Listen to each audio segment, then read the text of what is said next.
Hello বন্ধুরা, আজকে আমি তোমাদের জল রং দিয়ে একটি দৃশ্য এঁকে দেখাবো। বিশেষ করে ছোট্ট বন্ধুদের জন্য এই দৃশ্যটি আমি সহজভাবে আঁকার চেষ্টা করছি। তো জল রঙের ছবিটা আঁকার জন্য আমি প্রথমে একটা কার্টিজ পেপার নিয়ে নিয়েছি। এবার 2B পেন্সিল দিয়ে আমি আস্তে আস্তে দৃশ্যটির আউটলাইন এঁকে নিচ্ছি। তো দৃশ্যটা আমি সহজভাবে আঁকার চেষ্টা করছি যাতে ছোট বন্ধুদের সুবিধা হয়। এটা মূলত ছোট যারা স্কুলে পড়ে তাদের জন্য এই ছবিটি আমি এঁকে দেখাচ্ছি।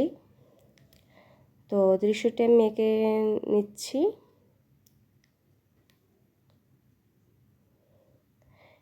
এবার আমি রং করা শুরু করব। তো আমি এখানে ভিরিডিয়ান হিউ এবং স্যাপ্রিন দিয়ে ঘরের পেছনের কলা গাছটি এঁকে নেব।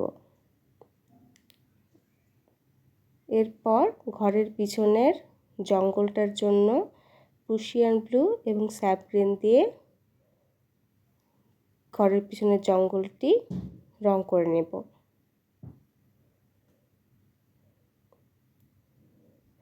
এবার ঘরগুলো রং করব গ্যাম্বুজ হিউ আর ভার্মিলিয়ন দিয়ে আমরা ঘরের চালাটা রং করে নেব।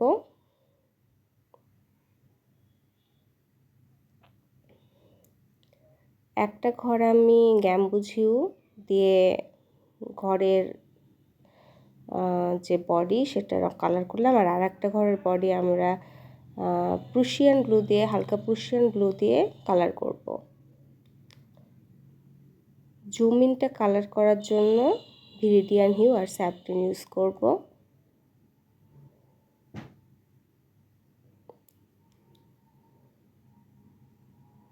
জুম ইনটা রং করা হয়ে গেল আমাদের।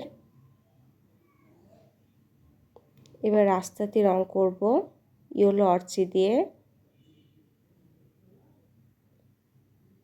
আর একটু বার্নশিনা দিব। এবার আল্ট্রামারিন ব্লু দিয়ে আকাশটা রং করে নিচ্ছি আমরা।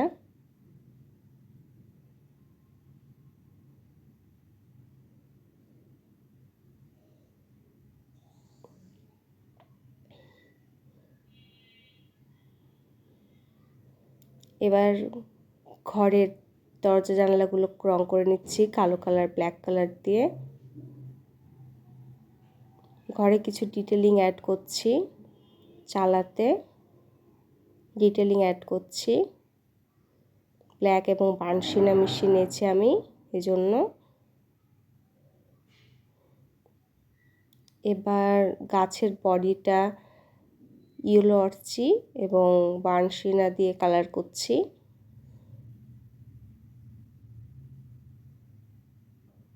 গাছের পাতার জন্য ফ্ল্যাট ব্রাশ নিয়েছি আমি এখানে ভিরিডিয়ান হিউ এবং স্যাপ্রিনের সাহায্যে গাছের পাতাগুলো আমি রং করব। প্রথমে ভিরিডিয়ান হিউ দিয়ে ট্যাপ ট্যাপ করে আমরা পাতাগুলো করেছি, এবার তার উপরে স্যাপ্রিন দিয়ে।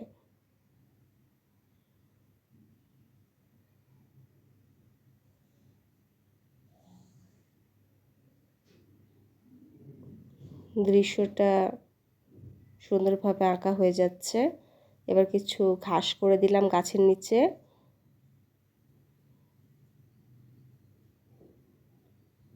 গাছের মধ্যে ডালগুলো কিছুটা আমি দেখিয়ে দিচ্ছি। ঘরের চালার ছায়াটা আমি যেভাবে দেখিয়ে দিচ্ছি সেভাবে তোমরা আঁকার চেষ্টা করবে। রাস্তায় আর একটু বার্নশিনা দিয়ে দিলাম। ব্যাস, ছবিটি আঁকা হয়ে গেছে আমার। আশা করি তোমাদের ভালো লেগেছে ছবিটি।